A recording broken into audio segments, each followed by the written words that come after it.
I never thought my 20-year tradition of warming up my truck on cold Vermont mornings would turn into a legal battle that would expose the entire HOA board for what they really were.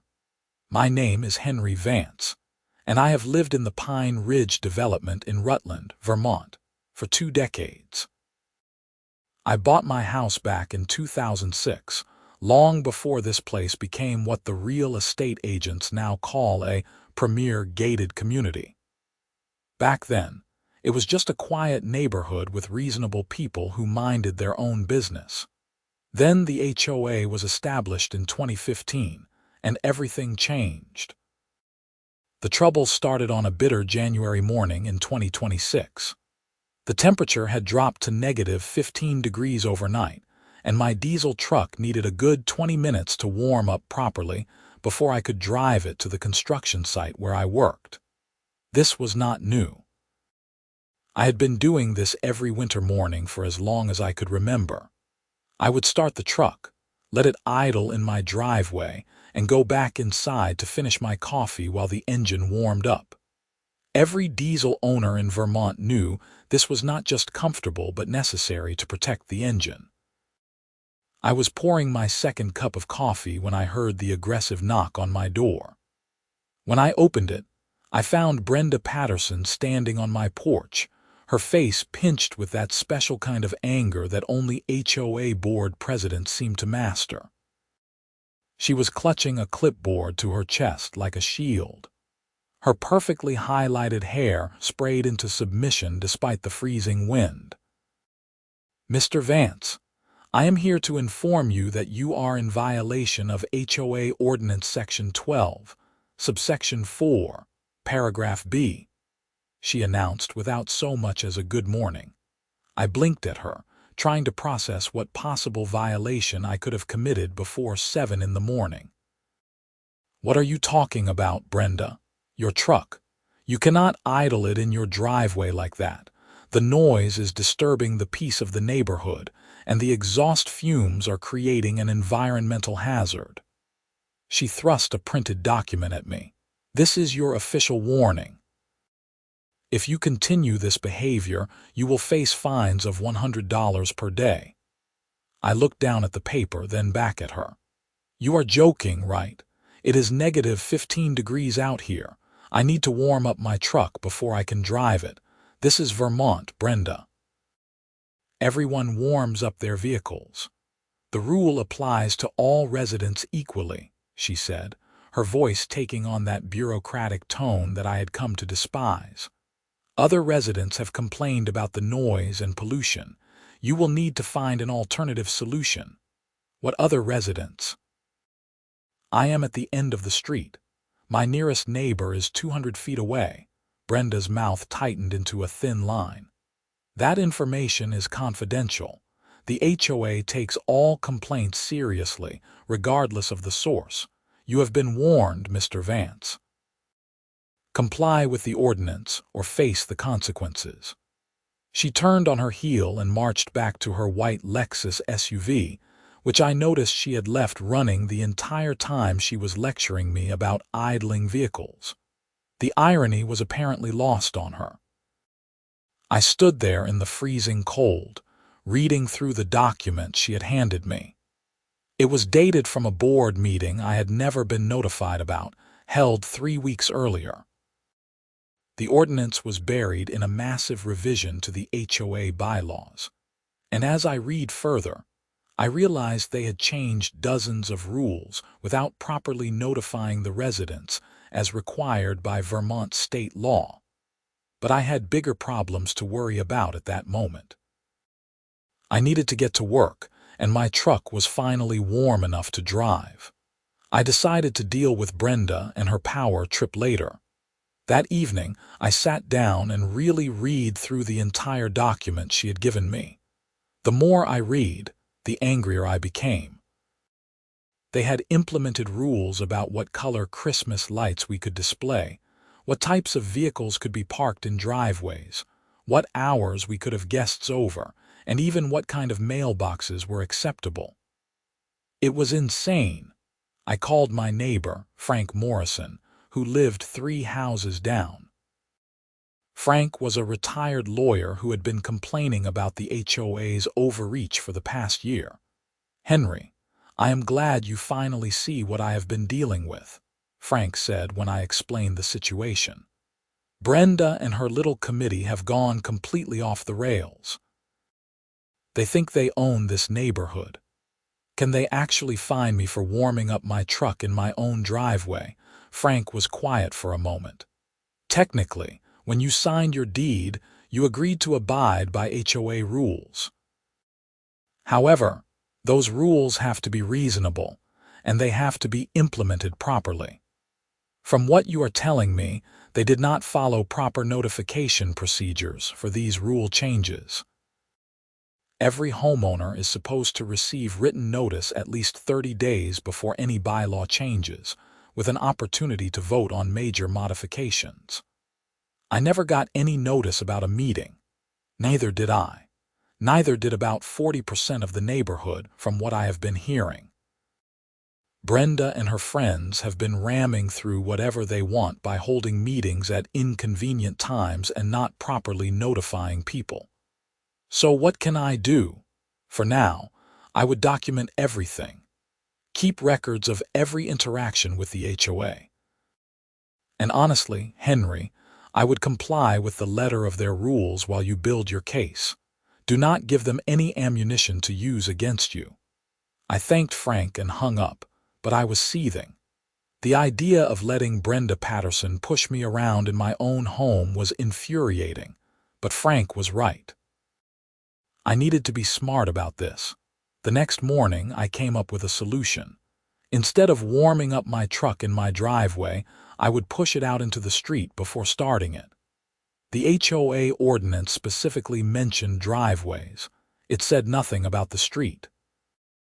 I did this for 3 days before Brenda showed up again. "Mr. Vance, you are still in violation. The ordinance covers the entire Pine Ridge development property." "The street is public property, Brenda. It is maintained by the town of Rutland, not the HOA. Her face turned red. "You know exactly what the spirit of the rule is. Stop being difficult." "I am not being difficult. I am following your rules exactly as written. If you do not like it, maybe you should have written them more carefully." She jabbed her finger at me. "You think you are clever, but you are going to regret this attitude. The board has ways of dealing with problem residents."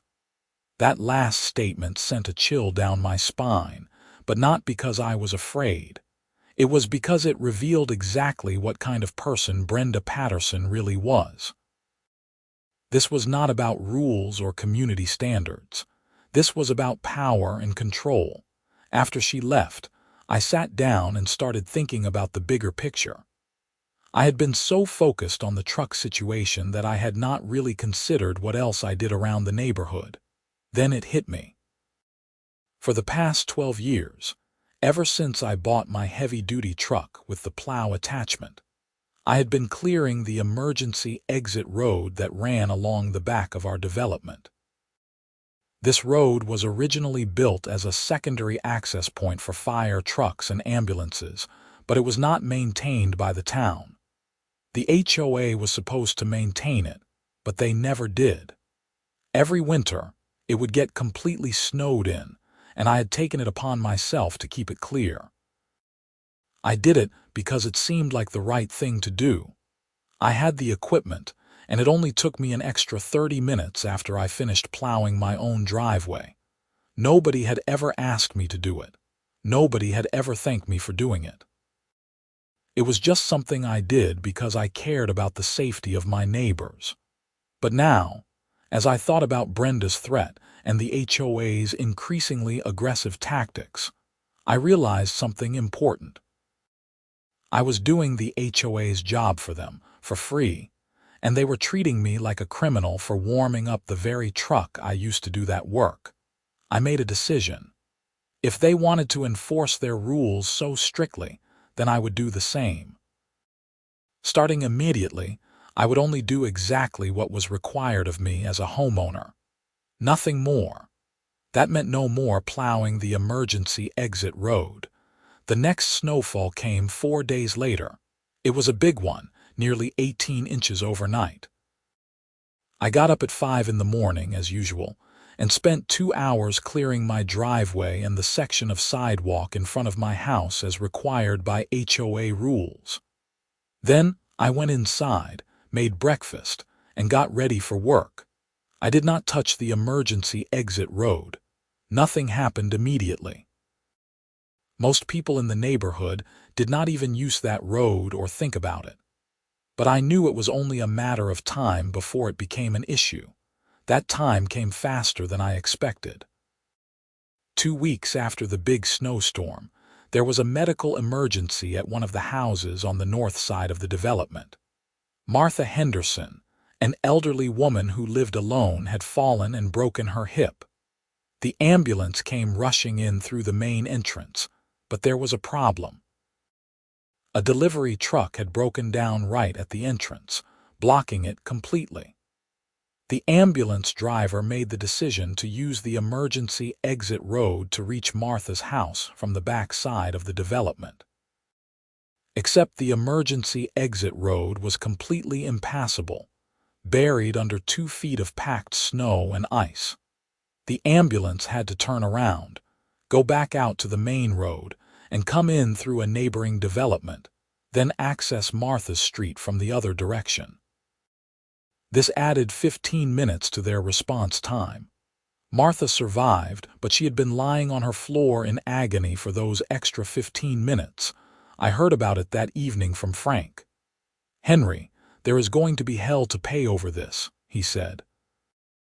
"Brenda is apparently furious that the emergency road was not plowed. She has been calling around trying to figure out who was supposed to do it." "The HOA is supposed to do it," I said calmly. "It is in the original development agreement filed with the town. The HOA is responsible for maintaining that road year-round. But you have been doing it for years. I have been doing them a favor for years, a favor they never acknowledged, appreciated, or compensated me for. And now that they have made it clear they want to treat me like an enemy instead of a neighbor, I have decided to stop doing favors." Frank was quiet for a long moment. "I understand your position, Henry, but people could have been hurt." "Someone was hurt, Frank. Martha was hurt by the HOA's failure to maintain that road properly. I am not a town employee. I am not an HOA employee. I am just a guy who was trying to be helpful, and I got kicked in the teeth for it. If the HOA wants that road maintained, they can hire someone to do it like they are supposed to." The next morning, I got a certified letter from the HOA.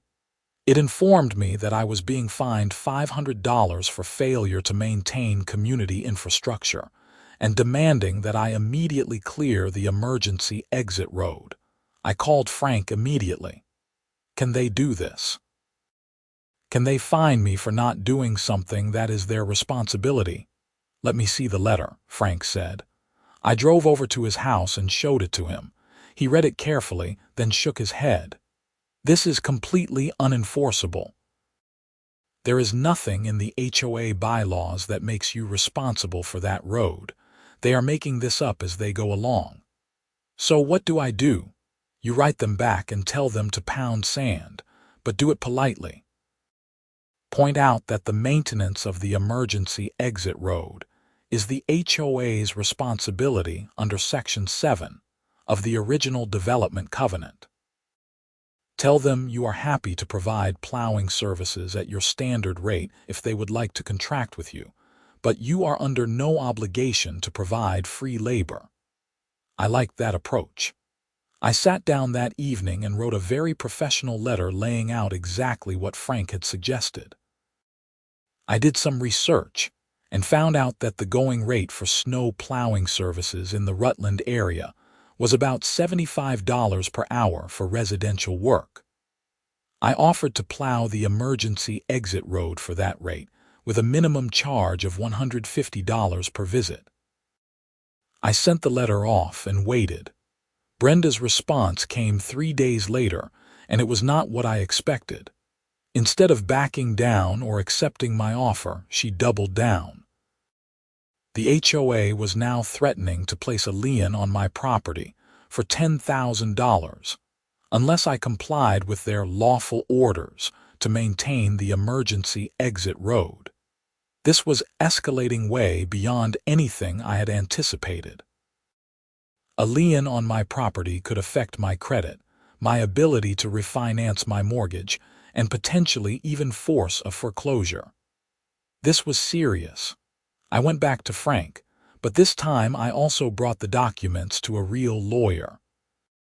Frank recommended Patricia Cole, an attorney in Rutland who specialized in property law and HOA disputes. Patricia was a sharp woman in her late 40s with steel gray hair and an expression that suggested she did not suffer fools gladly. She read through all my documentation, including the original development covenant, the HOA bylaws, and all the correspondence between Brenda and myself. "Mr. Vance, I am going to be direct with you. This HOA is operating illegally in several ways, and they are attempting to defraud you specifically. The good news is that you have an excellent case. The bad news is that fighting it is going to take time and money. How much money? My retainer is $5,000. This case could run anywhere from $10,000 to $20,000 in legal fees, depending on how hard they fight. But here is the thing. I think you can recover all of that plus damages when this is over." I sat back in my chair, processing this information. $20,000 was a lot of money. But the idea of letting Brenda Patterson and her cronies push me around was even more expensive to my sense of dignity and justice. "What are they doing that is illegal?" Patricia pulled out a yellow legal pad covered in notes. "First, they implemented major bylaw changes without proper notice to all homeowners, which violates Vermont HOA statutes. Second, they are attempting to impose financial obligations on you that are not supported by the bylaws or covenants. Third, they are threatening a lien without proper legal basis, which could be considered extortion. And fourth, from what you have told me, they have been selectively enforcing rules, which is discriminatory and also illegal." "What is the selective enforcement?" "You said Brenda left her car running while she was lecturing you about idling your truck. That is selective enforcement. I would bet if we dig into it, we will find that board members and their friends get away with things that other residents get fined for. That is a pattern that courts do not like. So what do we do? First, I send them a letter informing them that you are now represented by counsel and that all further communication must go through me. Second, I file a complaint with the Vermont Office of Professional Regulation, which oversees HOAs. Third, we start gathering evidence from other homeowners about selective enforcement and improper procedures. And fourth, if they actually try to place that lien, we immediately file for an emergency injunction and sue them for damages." I took a deep breath. "Okay, let us do it." Patricia smiled, and it was not a pleasant smile. It was the smile of a shark that had just smelled blood in the water. "Good. I have been waiting for a case like this. These little dictators need to be reminded that they do not own people's homes." Over the next week, Patricia sent her letter and started the formal complaint process. I continued going about my normal business, warming up my truck in the street each morning and pointedly not plowing the emergency exit road. The response from the HOA was predictable. They sent me another letter, this time threatening immediate legal action and daily fines of $250 until I complied. Patricia responded by filing suit in Vermont Superior Court, asking the court to invalidate the HOA's actions and award damages for harassment. That was when things got really interesting. Once word got out that I was suing the HOA, other neighbors started coming forward with their own horror stories. It turned out I was far from the only person who had been targeted by Brenda and her board. Tom Wilson, who lived on Maple Circle, had been fined $3,000 for painting his house a color that was allegedly not on the approved list. The problem was that there was no approved list. It had never been created. Brenda had just decided she did not like the color and made up a rule on the spot. Rachel Chen had been threatened with legal action for parking her work van in her driveway. She was a plumber, and the van had her business logo on the side. Brenda claimed it was commercial advertising and violated the residential character of the neighborhood. Rachel had been forced to rent a storage unit to keep her van, costing her $200 a month. David and Susan Mitchell had been denied permission to install solar panels on their roof, despite there being no rule against it. Brenda had told them it looked tacky and would lower property values. When they pushed back, she threatened to fine them for even asking. The list went on and on. 19 different families in Pine Ridge development had been harassed, threatened, or fined by the HOA in the past 2 years. And in every single case, it came down to Brenda Patterson's personal preferences rather than any actual rules. Patricia was ecstatic when she saw the evidence piling up. "This is not just an HOA dispute anymore, Henry. This is a pattern of abuse of authority. We might be looking at criminal fraud charges here." That got my attention. Criminal charges. Look at this. She pointed to a spreadsheet she had created. The HOA has collected over $47,000 in fines in the past 2 years. But look at the financial reports they filed with the state. They only reported $22,000 in fine revenue. I stared at the numbers. Where did the other money go? That is the question. I have filed a subpoena for the HOA's complete financial records, but I am willing to bet we are going to find that Brenda and possibly other board members have been pocketing that money. The subpoena was served on February 14th, Valentine's Day. I always thought that was fitting because Patricia was absolutely not being sweet about any of this. The HOA's lawyer tried to fight the subpoena, but the judge was not having it. When you are being sued for improper conduct, you do not get to hide your financial records. The judge gave them 7 days to produce complete documentation of all HOA finances for the past 5 years. During this time, the emergency exit road remained unplowed. We had gotten 2 more significant snowfalls, and the road was now completely buried under nearly 4 feet of accumulated snow. The town of Rutland sent a notice to the HOA warning them that they were in violation of the original development agreement and needed to clear the road immediately or face fines from the municipality. Brenda tried to turn that around on me. She actually showed up at my door with a town official, trying to claim that I was responsible for the road maintenance. The town official, a weary-looking man named Jim Peterson, listened to Brenda's rant for about 30 seconds before cutting her off. "Madam, I have the development agreement right here. The responsibility for maintaining that road falls on the homeowners association, not any individual resident. If the road is not cleared within 72 hours, the town will contract with a private company to clear it and bill the HOA for the cost, plus a 50% administrative fee." Brenda turned to me, her face purple with rage. "This is all your fault. You have been plowing that road for years. Why are you suddenly refusing to help your neighbors?" I looked at her calmly. "Brenda, I did you a favor for 12 years. I saved the HOA thousands of dollars in maintenance costs. And when I asked for a simple courtesy in return, which was to let me warm up my truck on cold mornings, you threatened me with fines and legal action. You made it very clear that our relationship was not one of neighbors helping each other, but of you enforcing rules against me. So I decided to follow the rules exactly. The rules say the HOA maintains that road, not me.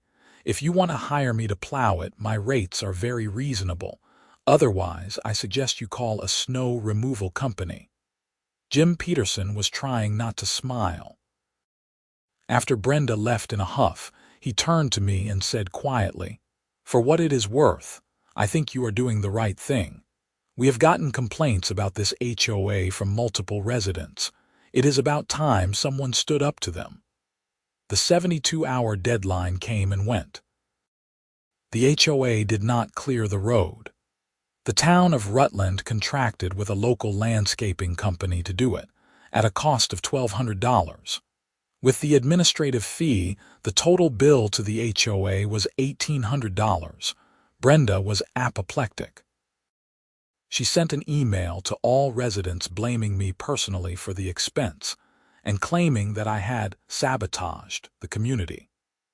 Several residents replied to her email with their own stories of HOA harassment, and the email chain turned into a full-blown revolt against the board. An emergency meeting was called for March 1st. Unlike the previous secret meetings, this one was properly noticed and held at a time when most residents could attend. The community room at the Pine Ridge Clubhouse was packed with angry homeowners. Brenda tried to open the meeting with her standard script about maintaining property values and community standards, but she was immediately shouted down. Tom Wilson stood up. "I want to know where my $3,000 went. I paid a fine for painting my house an unapproved color, but there is no approved color list. What was that fine actually for?" Rachel Chen was next. "I want to know why board members are allowed to violate rules that the rest of us get fined for." "Brenda, you drive around with your car idling all the time, but Henry gets threatened for warming up his truck." David Mitchell added his voice. "I want to see a full financial accounting. How much money has this board collected in fines and where has it gone?" The meeting dissolved into chaos. Brenda kept trying to maintain control, but she had lost the room completely. Finally, one of the other board members, a quiet accountant named Richard Foster, stood up and dropped a bombshell. "I am resigning from the board effective immediately," he announced. "I have been keeping duplicate records of our finances because I was concerned about irregularities. Those records are now in the hands of an attorney. I suggest everyone here consider legal action against Brenda Patterson personally because she has been stealing from this community." The room went silent. Brenda's face went white. "That is a lie," she screamed. "Richard, you cannot just make accusations like that."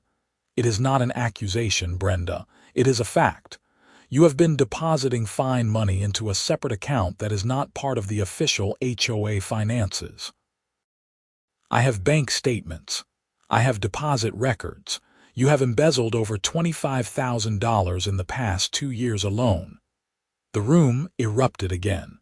Several people were already pulling out their phones, and I strongly suspected they were calling the police. I sat in the back, watching this unfold with a sense of grim satisfaction mixed with genuine shock. I had suspected the HOA was mismanaged and that Brenda was abusing her authority, but I had not seriously considered that she was actually stealing money. Patricia Cole was sitting next to me, and she leaned over and whispered, "This just became a criminal case. The state's attorney is going to be very interested in this." Sure enough, 2 Rutland police officers arrived about 15 minutes later. They had gotten multiple calls about the meeting, and while they initially seemed confused about why they were needed at an HOA meeting, their demeanor changed completely when Richard Foster showed them his documentation. Brenda was not arrested that night, but the officers took statements from Richard and several other witnesses, and they confiscated his records as evidence. Brenda left the meeting with a lawyer's business card and the strong recommendation that she contact that lawyer immediately. The fallout from that meeting was extensive. Within a week, the entire HOA board had resigned. An interim board was appointed by a vote of the homeowners, with Frank Morrison serving as temporary president. Their first official act was to rescind all the rule changes that had been implemented improperly, including the ban on idling vehicles. Their second act was to issue a formal apology to me and offer to pay me for all the snow removal work I had done on the emergency exit road over the years. After consulting with Patricia, I accepted their apology but declined payment for past work. I did agree to continue plowing the road for the remainder of the winter at no charge, as a gesture of goodwill to my neighbors who had supported me during the dispute. The criminal investigation into Brenda Patterson took several months. During that time, investigators from the Vermont Attorney General's office dug into not just the HOA finances, but also Brenda's personal finances. What they found was shocking. It turned out that Brenda had not just been stealing from Pine Ridge Development. She was also the treasurer for 2 other HOAs in the Rutland area, and she had been running the same scam with both of them. In total, she had embezzled over $70,000 across 3 different communities. The charges were filed in June. Brenda Patterson was indicted on 15 counts of embezzlement, 3 counts of fraud, and 2 counts of extortion. The extortion charges came from cases where she had threatened homeowners with legal action if they did not pay fines she had invented. The trial took place in October. I was called as a witness, along with Richard Foster, Tom Wilson, Rachel Chen, and about a dozen other homeowners from various communities. Patricia Cole had agreed to serve as a consultant to the prosecution, and she was instrumental in explaining the complex financial schemes Brenda had used to hide her theft. Brenda's defense was basically that she had made some bookkeeping errors, but had not intended to steal anything. This defense fell apart when prosecutors showed evidence of her depositing fine money into her personal account, and then using that money to take vacations, buy expensive jewelry, and make payments on a boat she kept at Lake Champlain. The jury deliberated for less than 3 hours. They found her guilty on all counts. At sentencing, the judge was not sympathetic. "Mrs. Patterson, you were in a position of trust within your community. People relied on you to manage their collective resources honestly and fairly. Instead, you treated the homeowners association as your personal piggy bank. You stole from your neighbors, you harassed people who questioned you, and you showed no remorse for your actions. This court takes these crimes very seriously." Brenda was sentenced to 6 years in prison and ordered to pay full restitution to all 3 HOAs she had stolen from, plus additional fines and penalties.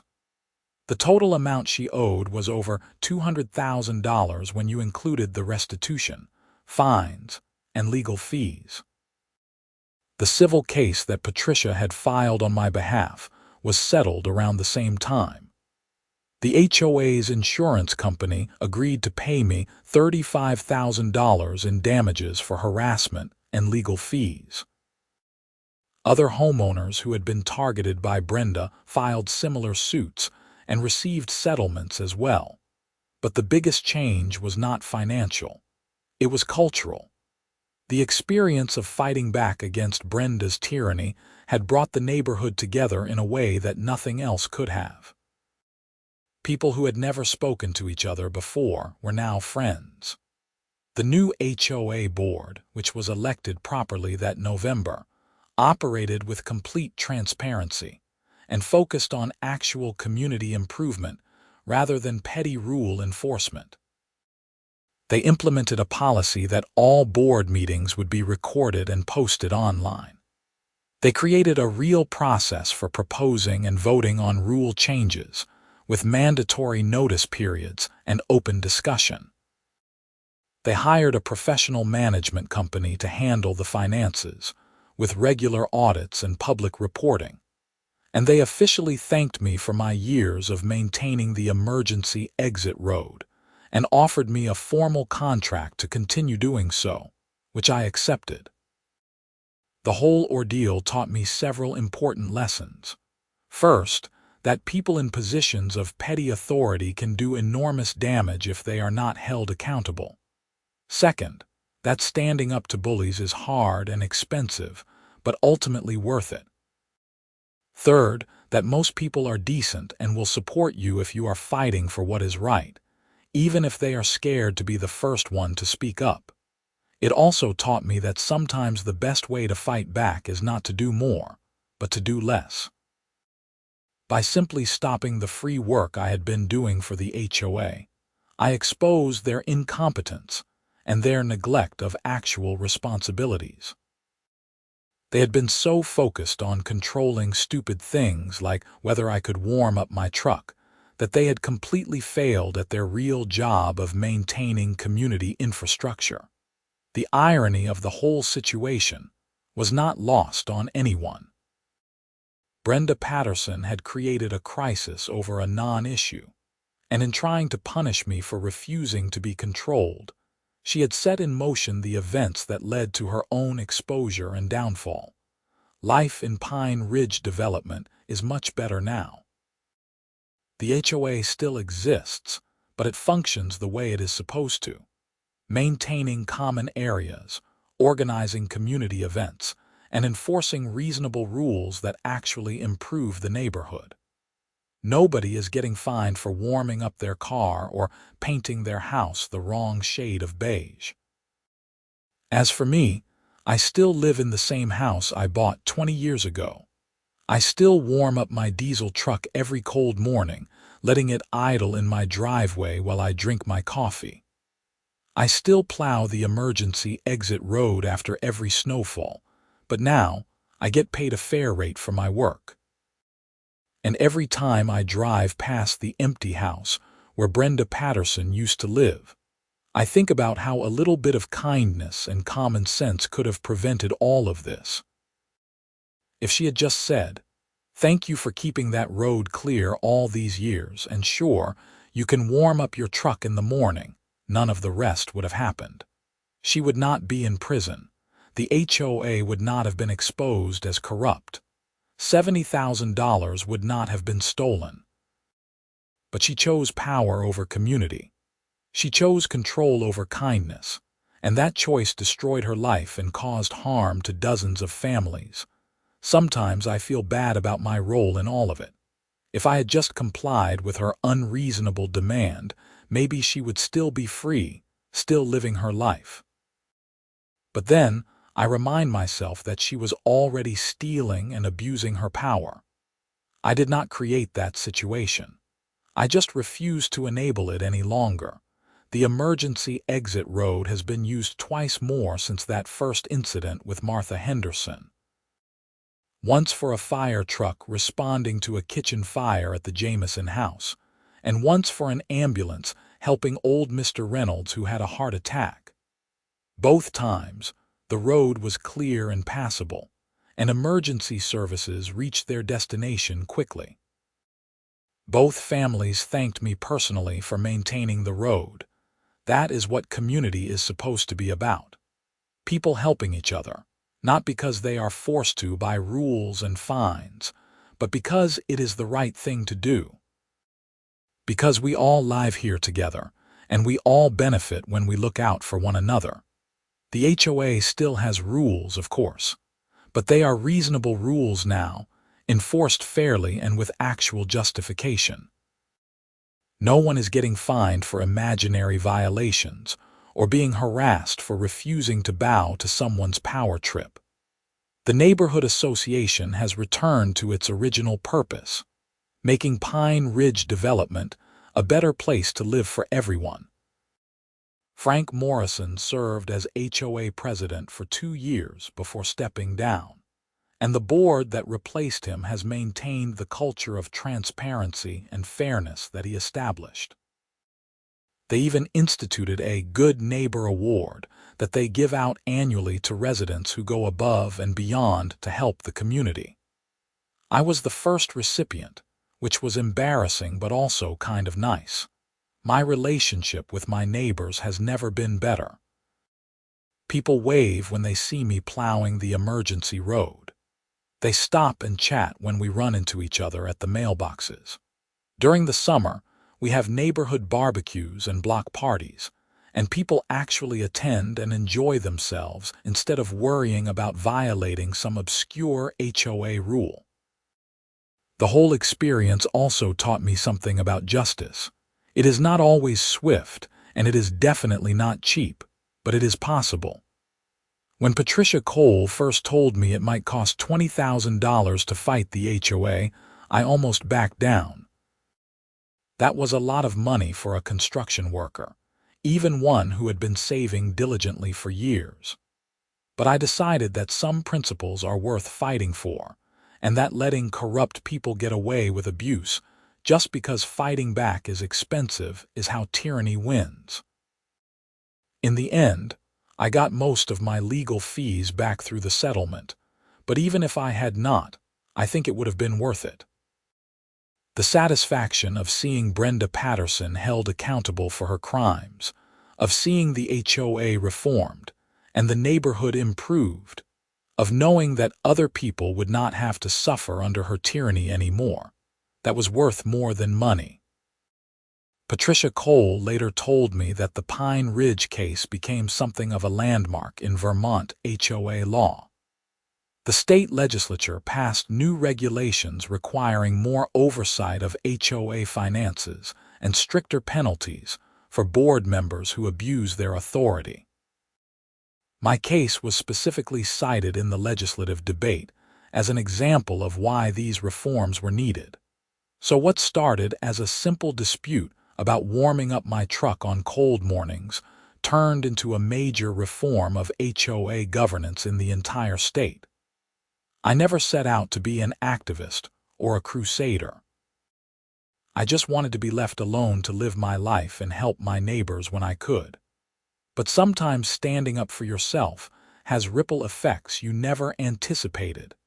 The other defendants in Brenda's schemes, the two other HOAs she had stolen from, also saw reforms and accountability improvements. Families in those communities got their money back through restitution orders, though it will take Brenda decades to pay off what she owes, assuming she ever does. But at least there was accountability. At least the corruption was exposed and stopped. I sometimes wonder what was going through Brenda's head when she decided to target me over the truck warming issue. Did she know I was the one plowing the emergency road? Did she think I would just comply because I was a nice guy who did not like conflict? Did she assume that no one would fight back because fighting back was too expensive and difficult? Whatever she was thinking, she was wrong, and her miscalculation cost her everything. The last I heard, Brenda was in the Women's Correctional Facility in South Burlington, Vermont, serving her sentence. She will be eligible for parole in 4 years if she demonstrates good behavior. I do not wish her harm, but I also do not feel particularly sorry for her. She made her choices, and now she is living with the consequences. Meanwhile, life in Pine Ridge development goes on. The seasons change, the snow falls and melts, and neighbors help neighbors. The emergency exit road stays clear all winter long. Kids play in the streets without their parents worrying about HOA citations for sidewalk chalk. People park their work trucks in their driveways without fear of harassment. And every cold morning, I start up my diesel truck and let it warm up properly before heading to work. The familiar rumble of the engine warming up has become a comforting sound to me now, a reminder of the principle I stood up for and the positive changes that came from that stand. It is funny how something so simple, so ordinary, could become the center of such a significant conflict. Warming up a truck is something millions of people do every day without thinking about it. But when someone tried to take away that simple freedom, it became a line in the sand. A point where I decided that enough was enough, that I would not be pushed around anymore. I am not a hero. I am just a guy who refused to be bullied in his own home. But I learned that sometimes that is enough. Sometimes one person standing up and saying no can inspire others to do the same. Sometimes fighting back, even when it is hard and expensive and scary, is the only way to stop bad people from doing bad things. The pine trees that give our neighborhood its name are still standing tall along the streets, their branches heavy with snow in the winter and green with life in the summer. The ridge that the development was built on still offers beautiful views of the surrounding Vermont countryside. But now the community lives up to its name in more than just geography. It is actually a community again, not a dictatorship, and that is worth more than all the settlements and legal victories combined. That is what I fought for, really. Not the right to warm up my truck, though that was the proximate cause, but the right to live in a real community where people treat each other with respect and kindness, where rules serve the people instead of the people serving the rules, where power is held accountable and justice is possible. Henry Vance is still my name, and Pine Ridge Development is still my home. But now it is a home I am truly proud to live in, surrounded by neighbors I respect and who respect me. The truck still warms up every morning, the emergency road still gets plowed after every snow, and life goes on in the way it should, peacefully, fairly, and with a sense of mutual care and responsibility. That is my story. From a simple confrontation over an idling truck to a criminal trial and community reform. It was not the journey I expected to take when I bought this house 20 years ago, but it is one I am glad I made. Because in the end, it made everything better, not just for me, but for everyone in Pine Ridge Development. And on the coldest winter mornings, when the temperature drops below zero, and I stand by my window watching my truck warm up in the driveway, I remember that sometimes the smallest acts of resistance can lead to the biggest changes. Sometimes refusing to back down from bullies is exactly what needs to happen. And sometimes, just sometimes, justice actually prevails.